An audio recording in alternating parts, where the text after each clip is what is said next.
The day Candy's first love came back to the country, I burned our house to the ground. I took nothing with me except for the fraternal twins she had given me. When she was critically ill and desperately needed a kidney, I didn't hesitate to give her one of mine. But she believed I had used despicable means to marry her, tearing her away from her first love. Now, I've finally given up and faked my own death to disappear. Yet, when she heard the news of my death, she completely fell apart. The fall festival is a time for family reunions, and it's also the children's birthday. The kids begged Candy for ages before she finally relented and agreed to come home for once. She casually mentioned wanting a home-cooked meal, so despite a raging fever, I cooked an entire feast. By now, the food was cold, and the children were stubbornly guarding their birthday cake, refusing to sleep. Candy never showed up. My head was spinning, so I swallowed a handful of fever reducers and headed out the door. I knew where to find her.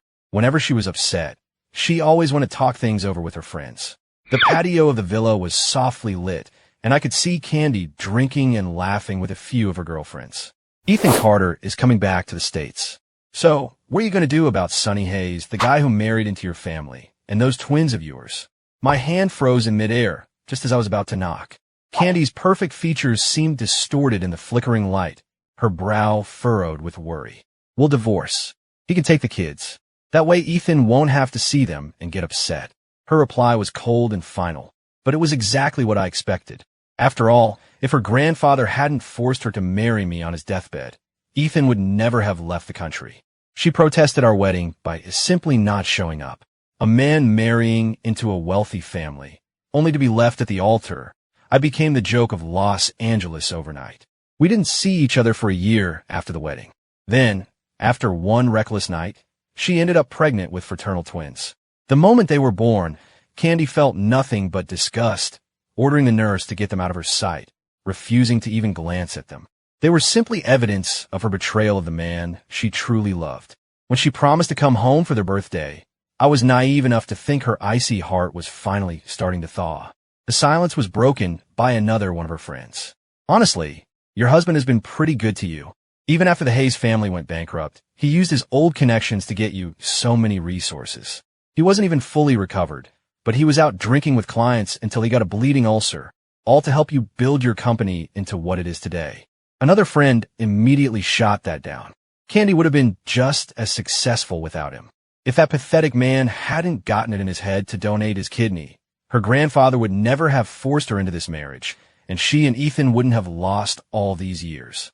He's just a freeloader who married in. Does he really think he's still the great scion of the Hayes family?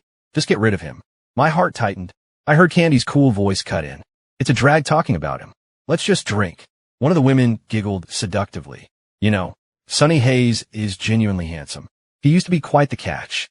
Since you're throwing him out anyway, why not let your girls have a taste? Yeah, just treat him like a boy toy for the night. Through the ensuing laughter, Candy said nothing. She just tilted her head back and drained her glass of champagne. I often feel like my life has never gone according to plan. It's constantly veering off track, heading straight into one blizzard after another. Candy and I met at a charity auction hosted by my family. Back then, I was the heir to the powerful Hayes family fortune, and she was just the owner of a small startup. She had to tag along with a friend just to get in. My paintings were among the items up for auction. The city's elite were bidding exorbitant amounts, not for the art, but for a chance to curry favor with the Hayes family. But in a quiet corner, one young woman was staring at my painting, completely captivated. The piece was titled Mother, and it was the work I was most proud of. As she gazed at it, a single tear rolled down her cheek. She must have sensed me watching her, because she took a step back, looking at me with a shy, almost fearful expression. Mr. Hayes, your work is beautiful, she said softly, but I could never afford it. Her words felt like a gentle breeze, setting my heart racing. I found out later that her parents had died when she was young, and she was raised entirely by her grandfather. My painting had touched something deep inside her.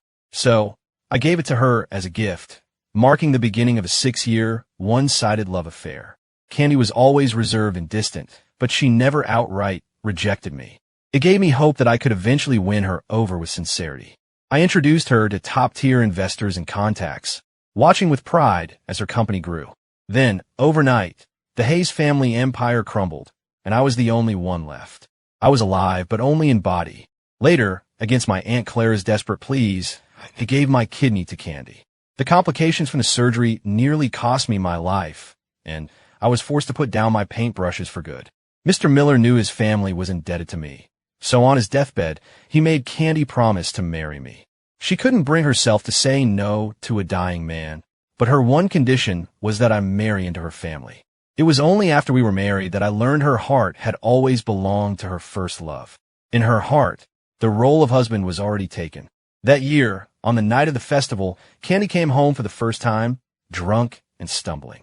I was just trying to help her to her room when she wrapped her arms around me, her body reeking of alcohol. She clung to me like a vine, her hands exploring my body, pulling me closer. "Kiss me," she whispered. In a moment of weakness, I made a terrible mistake. When I woke up, Candy was clutching the sheets, her eyes filled with tears of rage. She slapped me hard across the face. "Isn't marrying me enough for you? You have to resort to something this vile? You're disgusting." I realized then that this had all been a mistake from the very start. I should have left a long time ago. I dragged myself back to the house, the gilded cage that had become our marriage. As I expected, the children were still awake. They swarmed me, clinging to my legs. "Daddy, is Mommy home too?" they asked, their faces lighting up. They ran to the door, their hopes high, only to walk back with their heads hung low. Leo's little face crumpled, and he started to cry. "Doesn't Mommy want us anymore?" His question felt like a fist closing around my heart, squeezing until I couldn't breathe. I knelt and pulled them into a hug. "Daddy wants you," I whispered. "Will you come with me?"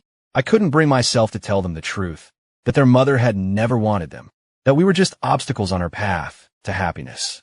Lily, acting like a little grown-up, patted my shoulder comfortingly. "Don't be sad, Daddy," she said. "Wherever you go, we'll go with you." After I finally managed to get them to sleep, I locked myself in the bathroom. I turned on the shower and just stood there, letting the hot water cascade over me, hiding the sound of my own sobbing. The rush of water was the only thing that preserved my last shred of dignity. They had never known a moment of true happiness as my children. From the second she learned she was pregnant, Candy had wanted nothing more than to get rid of them. She only relented when the doctor warned that an abortion might leave her unable to conceive again. She had to save herself for Ethan's children, after all. When the nurse tried to hand her the newborn twins, she recoiled in disgust, screaming to get them away from her, that the sight of them made her sick. I raised them by myself, playing the part of both mother and father. She never acknowledged their existence to anyone. If they ever dared to call her mommy, she would snap at them. She treated her own flesh and blood worse than strangers. Every time the kids asked with hopeful eyes when Mommy was coming home, I had to invent another lame excuse. It got to the point where they just said, "Daddy, you're a liar." Leaving was the only way to set us all free. Maybe Candy suddenly remembered the promise she'd made to the children, because late that night, she came home. I was in the middle of packing when her icy voice startled me from behind. "What are you doing?" I turned around and met her gaze. Her eyes were hazy with alcohol, and there was a strange, unreadable expression on her face. "I couldn't sleep," I said, trying to sound casual. "Just doing some cleaning." The smell of wine hung heavy in the air. A cool draft from the window sent a shiver through my feverish body. Suddenly, Candy stumbled into my arms, her voice a desperate plea. "Please stay with me, Ethan." She was so drunk she thought I was him. Before I had a chance to push her away, she was on her tiptoes, her lips on mine. Her kiss was demanding, the taste of wine invading my senses. Her slender fingers fumbled with the buttons of my shirt, desperate and impatient. And then, the mocking laughter of her friends echoed in my head. Yeah, just treat him like a boy toy for the night. Humiliation and pain washed over me, suffocating me. I couldn't take it anymore. I shoved her away. "If you love Ethan so much, you should never have married me. Why are we doing this? Just torturing each other until we can't even stand the sight of one another." "I'm a man," I said, my voice shaking. "Even I have my pride." She didn't answer. The drunken haze in her eyes slowly cleared, replaced by a look of deep resentment. I turned my back on her and went back to packing. She grabbed my wrist, her expression changing the moment her cool fingers touched my skin. "You're burning up," she said, her tone shifting to annoyance. "You're a grown man. Can't you even take care of yourself?" She reached to feel my forehead, but I flinched away. She clicked her tongue in irritation. "So you came to find me tonight? What did you overhear?" I was past caring. The words just poured out. You think Ethan left the country because you married me? He left because he was terrified you'd ask him for a kidney. How dare you say that about him? She shrieked. Candy snatched a heavy glass tumbler from the nightstand and hurled it at my head. I didn't move. It struck my forehead with a sickening thud, then shattered on the floor, the shards mixing with the blood that started to trickle down my face. It was always the same. In her eyes, I was just an object she could pour all her anger into, something she could break without a second thought. Warm, sticky blood dripped into my eyes, blurring my vision. Through the haze of pain, I thought I saw her reach a hand toward me. Her expression panicked, but she quickly drew it back. She stood there, her face a mask of ice. You wanted me to come home. I came home. We're done here. The click of her heels faded into the night, and with it, the last remnants of my foolish heart. The next day, after she'd sobered up, Candy had her assistant drop off birthday presents for Leo and Lily. The kids left the gifts by the front door, untouched. Leo looked at them with disdain. Our birthday was yesterday. What's the point of getting presents now? Lily added, her voice full of anger. We only wanted Mommy to come home so she could be with you, Daddy. If you don't want her anymore, then we don't want her either.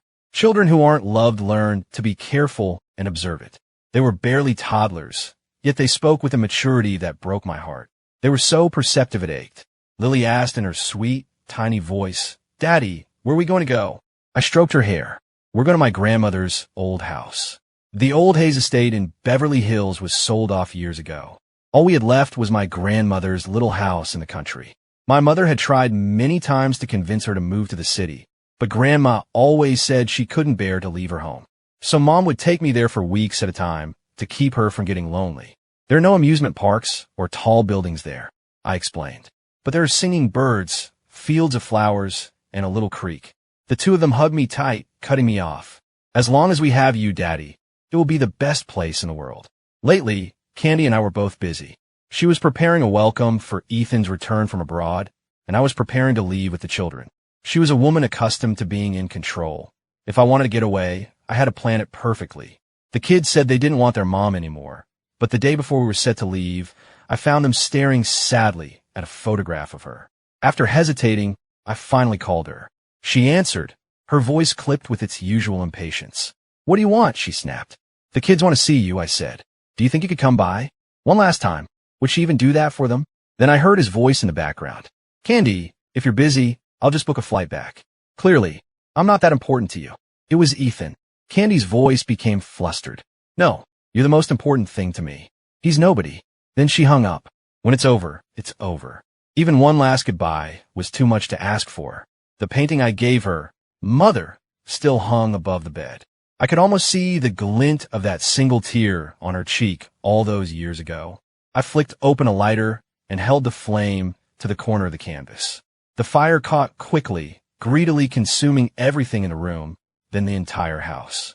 My marriage to Candy began with that painting, and it would end with it, too. The flames lit up the night sky, silhouetting me and the children against the blaze. We held hands and walked away, never once looking back. Candy, I was giving you the freedom you always wanted. The fire was ferocious, powerful enough to turn anything that felt permanent into ash. I took the children to my grandmother's old house in Willow Creek, a small tourist town where people were always passing by. After Grandma died, the house was left just as it was, now covered in a thick layer of dust. As I wiped it away, I could almost see her holding a huge watermelon and calling me over. She'd slice it in half and hand me a spoon, telling me to eat as much as I wanted, laughing as I dug in.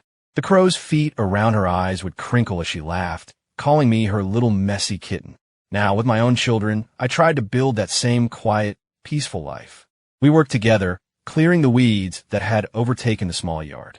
My plan was to fix the place up and open a small craft shop, selling handmade souvenirs to the tourists. Back in Los Angeles, the news reported a tragic fire at the Miller residence. Candy Miller's husband and their twin children were presumed dead. While the fire was consuming our home, Candy was in a hotel room with Ethan. He had just returned to the country, and he told her with a smirk that he needed to run to the pharmacy to pick up some essentials for the evening. Candy knew exactly what he meant. After Ethan left, Candy placed a hand over her heart.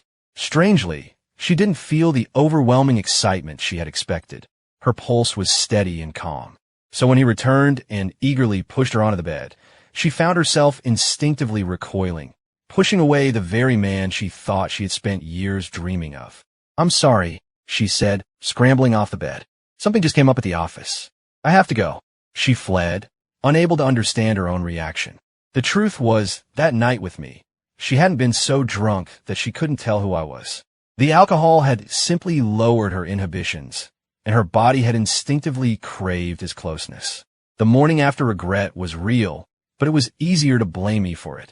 After all, I had always been the one to forgive her. When she got the call about the fire, Candy was momentarily stunned. A sliver of regret crept into her mind. She couldn't help but think, if only she had gone home that night, maybe none of this would have happened.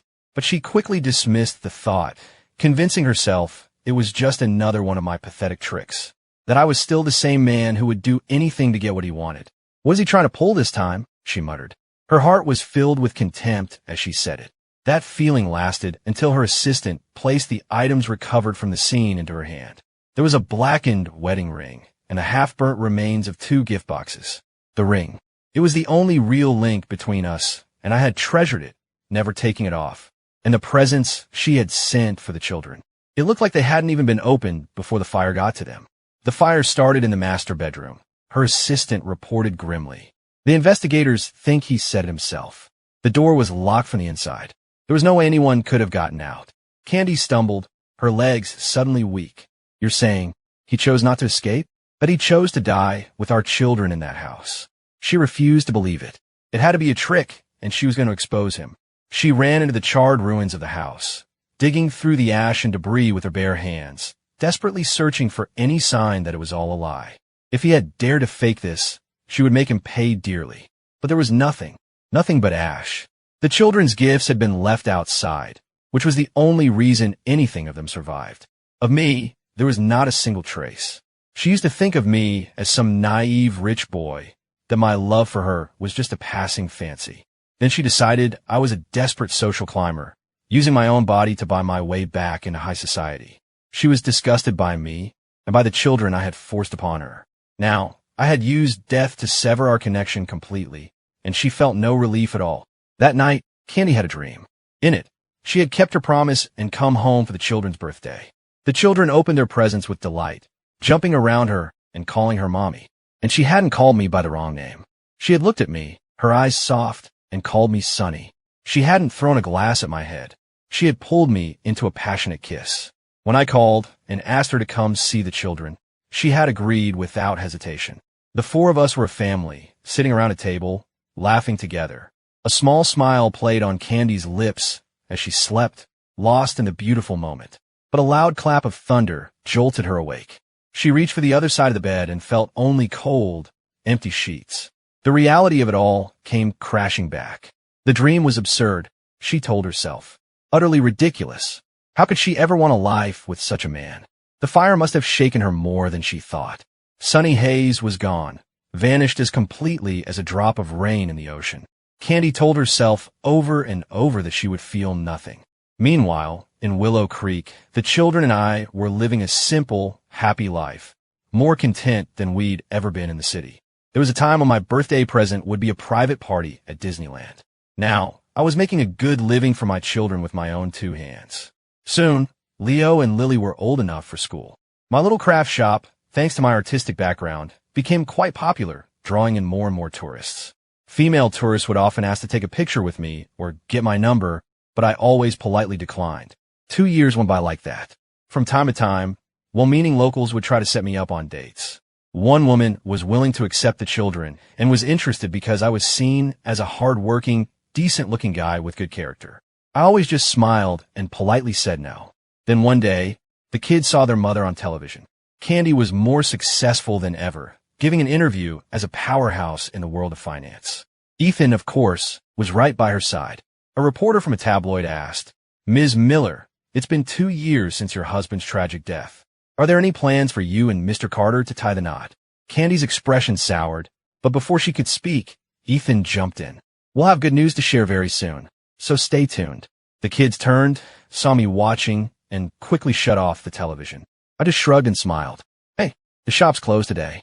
Let's go down to the creek and catch some crawdads." They cheered and ran for the door. When we came back hours later, covered in mud, I thought my eyes were playing tricks on me. Candy, the one woman I had done everything to escape, was standing right in front of my shop. She, who I'd never seen smoke in her life, was pacing back and forth, a cigarette pinched between her fingers. The ground around her was littered with butts. She had clearly been waiting for a very long time. The afternoon sun cast dappled shadows across her face, which looked tired and drawn. She dropped the cigarette and crushed it under her heel. Her eyes scanned me from head to toe, and a smirk played on her red lips. "My dear departed husband," she said, her voice dripping with sarcasm. "Is this what you've become since leaving me? You were certainly hard to find." Candy was the type who never let anything go. She was here for revenge. I stared into her dark eyes, the words I had rehearsed in my head dying on my lips. I couldn't say a thing. Instead, I took my children by the hand and walked right past her, as if she wasn't even there. I was about to shut the door when she suddenly thrust her arm out to block it. The heavy wood slammed against her wrist with a sickening crack. She let out a pained gasp, but didn't move her arm.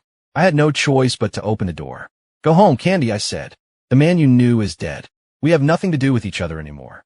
She was clearly in pain, bent over and cradling her wrist. As she looked down, a necklace slipped out from the collar of her blouse. Dangling from the chain, right before my eyes, was my wedding ring, the one I'd left in the fire.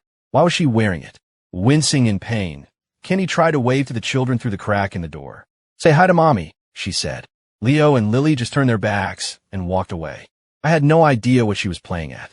Before, whenever they called her Mommy, she would scold them and tell them they didn't have the right. What kind of game was this? But she was persistent, and finally I agreed to talk. I sent Leo and Lily to their room, leaving me alone with Candy. She sat on my worn-out sofa, dressed in a designer power suit, looking completely out of place, but acting as if she owned it. "Don't forget, Sonny," she said coolly. "We are still legally married. I have every right to take my children." I laughed without humor. "What grade are they in? What's their favorite food? What are they allergic to? Do you have any idea?" She was silent. She realized she knew absolutely nothing about her own children. But she recovered quickly, her confident smirk returning. "Of course, if you come back to me, there will be no need for a custody battle. And you know better than anyone, Sonny, that I always get what I want." I almost had to laugh. I doubt your precious Ethan would be so understanding about that arrangement. Instead of getting angry, a flicker of triumph appeared in her eyes. "Are you jealous? That means you still care about me." She stood and grabbed my arm, tried to pull herself into my embrace. There was a time when a move like that would have made my heart skip a beat. Not anymore. I held up my hand, stopping her by the shoulder and keeping her at arm's length. "Ms. Miller, please have some self-respect," I said. "I will sign whatever divorce papers you want. I don't want a single penny. All I want is to keep my children." She stared at me, breathing hard with disbelief. "You really think I track you down to this miserable town just to get a divorce?" "There's nothing else to discuss," I said, cutting her off before she could start. In our marriage, Candy always had the power. Her coming here wasn't about love. It was about a possessive woman trying to regain control of what she considered hers. The next morning, I was woken by a loud banging and clattering from the vacant shop next door. When I walked the kids to school, I saw what it was. Candy was directing a moving crew, setting up a satellite office right next to my shop. She paused, wiping sweat from her brow, and smiled at the children. "Good morning." Leo and Lily turned their heads and pointedly ignored her. Candy's smile didn't falter as she turned it on me. "If you and the kids won't come back to L.A., then I'll just have to stay here." In that moment, she sounded just like I used to. I had wanted to start my own business again after we got married, but Candy left me with the twins the moment they were born. The feedings, the diapers, the sleepless nights. It was overwhelming with one baby, let alone two. I had no choice but to become a stay-at-home father. To support her career, I not only used my connections but also learned to run a household from scratch. My hands were always cut and calloused. I treated her dream as my own, and all she ever gave me was contempt. A gambler's journey ends in bankruptcy. Mine ended in despair. When love isn't there, every effort is pointless. Just like her efforts now. Candy started showing up at the kids' preschool every day at pickup time. Even though the kids and I ignored her, she kept at it day after day. She started trying to cook, bringing over dishes that we never accepted. She even showed up uninvited to the parent-teacher day at the preschool. She was content to sit by herself in the corner, just watching me and the kids with a goofy smile on her face. Looking at her, you'd never guess she was one of the most powerful CEOs in the country. Then, for some bizarre reason, she adopted a bunch of stray dogs. I remembered how I'd once adopted a stray to keep me company in that big, empty house. Even though she was rarely there, Candy, with her allergies, couldn't stand it. She had the dog taken away, the dog I'd grown to love, and refused to tell me where it went, no matter how much I pleaded. Now, here she was holding a puppy, asking me through the fence if it was cute. I could see the red hives already breaking out on her arms. The old me would have obsessed over her motives, trying to figure out what she was really after. But now I just didn't care. Once she got bored of playing this game, she'd go back to her corner office in LA. But to my surprise, she stayed. Candy, who was used to a life of absolute luxury, actually remained in our small, dusty town for months. Soon it was the fall festival again, the twins' birthday. I'd been planning their party for weeks.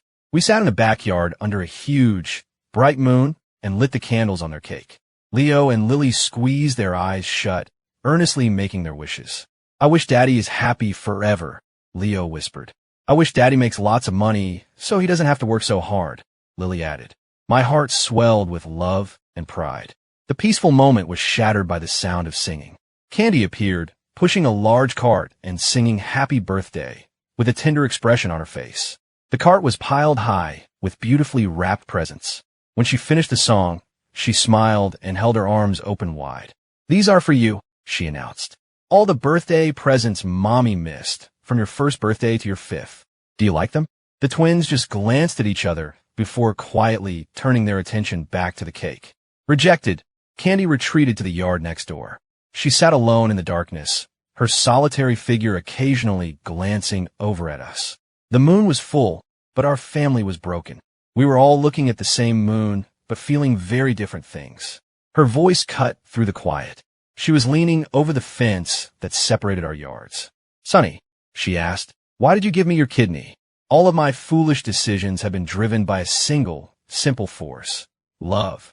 My love for her had probably been at its strongest right after my family lost everything. Going from the heir of a fortune to a homeless outcast overnight nearly broke me. At my lowest, I had creditors hunting me down.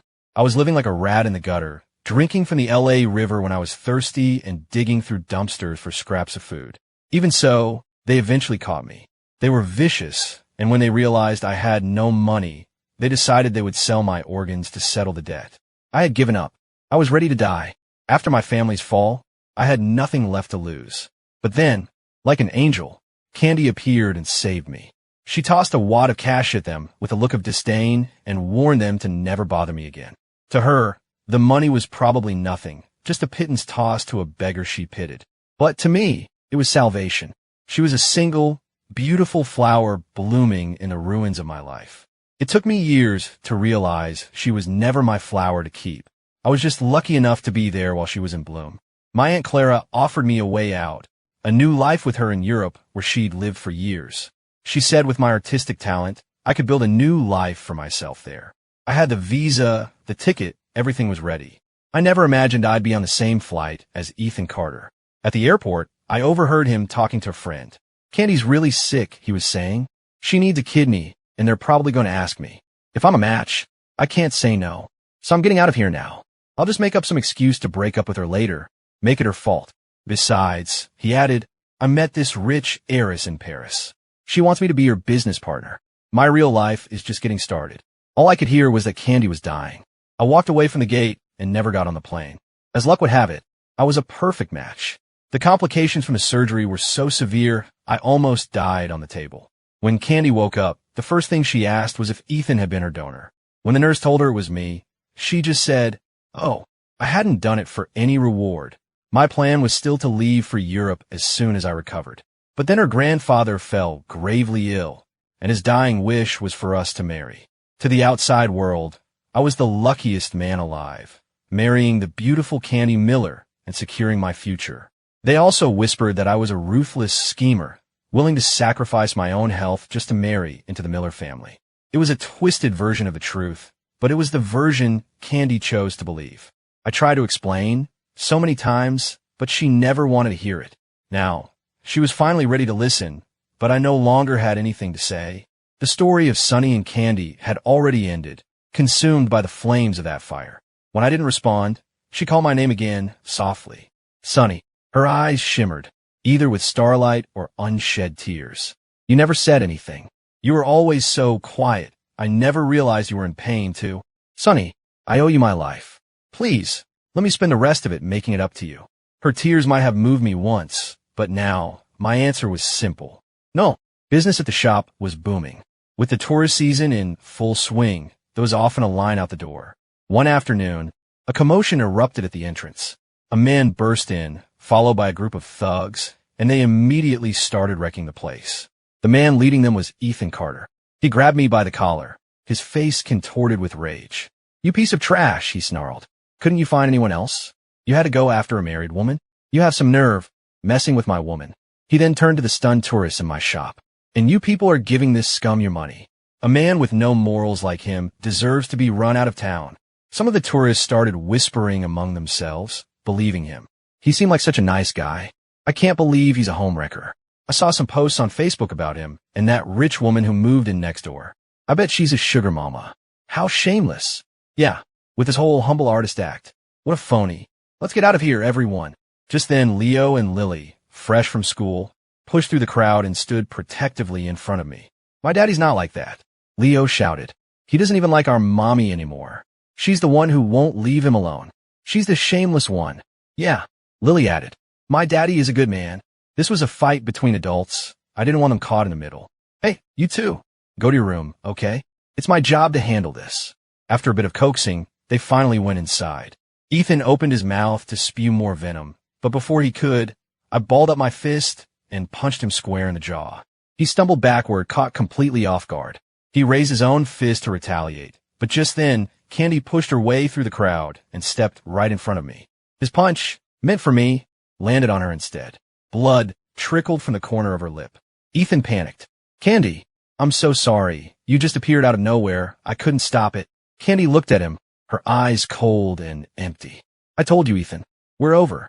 After Ethan had told the press they'd have good news soon, the normally composed Candy had flown into the biggest rage of her life.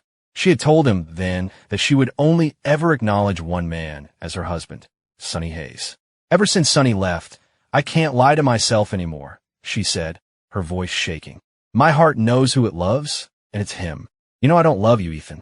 You took the money I gave you, but you still won't leave me alone. This just makes me hate you more. Just go. But Ethan wouldn't give up. He grabbed her wrist. Why, Candy? You told me you wanted to marry me, that I was the only one you loved.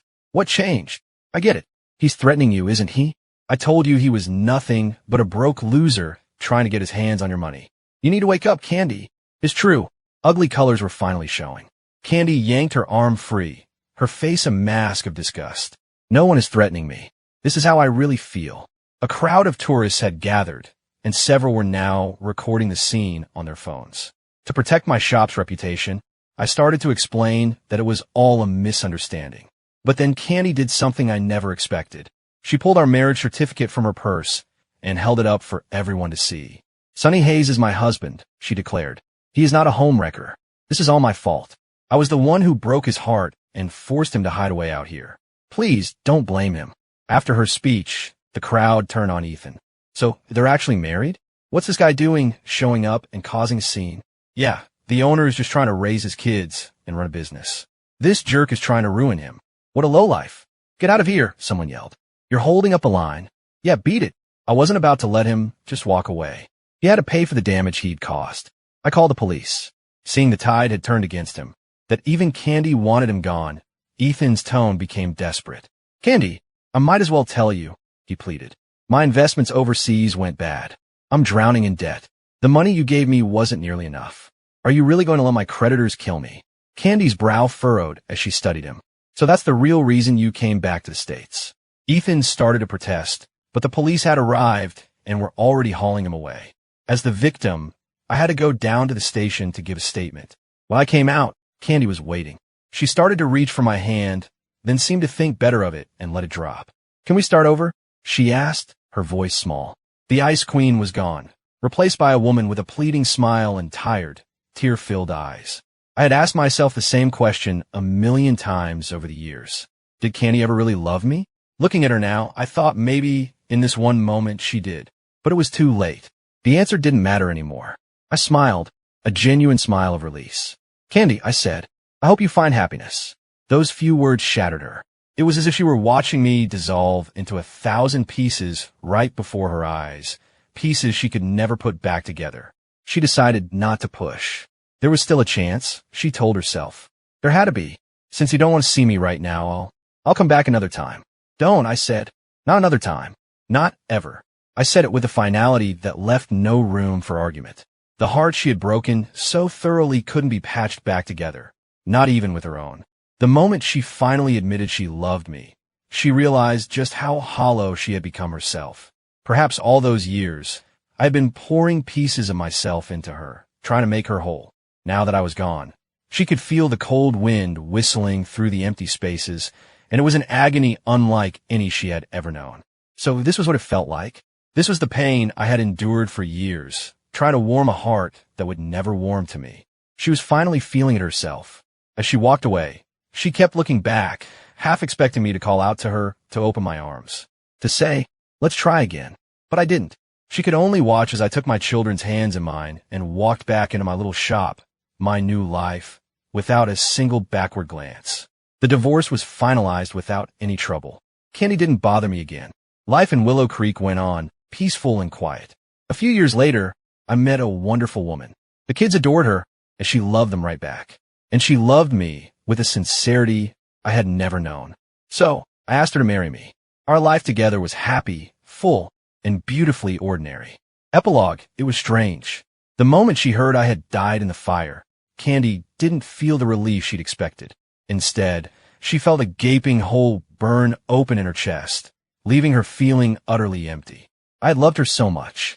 How dare I leave without her permission, and in such a final, irreversible way? She forced herself to forget, to try and build a life with Ethan. But the harder she tried, the more she grew to despise him. They fought constantly. Candy rebuilt the house on the same plot of land, decorating it exactly as it had been before. She would stand in the silent rooms, searching for any trace of me that might remain. She was a hollow shell, standing in a hollow house. She realized she was a fool, trying to recapture a past that was gone forever. The ache of loss was constant, so she had my charred wedding ring put on a chain. She wore it every day, pretending a part of me was still with her. When she learned I was alive, she wept with joy. She had planned to be angry, to give me a piece of her mind for what I'd put her through. But when she finally saw me, all her anger evaporated, replaced by a desperate, cautious hope. She was terrified that she had truly lost me for good. She tried everything she could think of to win me back, to atone for the past. But it was no use. I really, truly did not want her anymore. It was only in losing me that Candy understood how much she had loved me. And it was only in trying to come back that she understood it was too late. As for Ethan, his debts finally caught up with him. He disappeared one day while on a run from loan sharks and was never heard from again. When Candy heard the news, she felt nothing. If anything, she felt a sliver of satisfaction. She threw herself into her work, working tirelessly, because in any quiet moment, her mind would fill with thoughts of me. Sonny Hayes was getting married. His bride wasn't a famous beauty or a powerful executive. She was just a normal, kind woman from small town. And the more ordinary she was, the more it tormented Candy. She had finally and completely lost the one person who had ever truly loved her.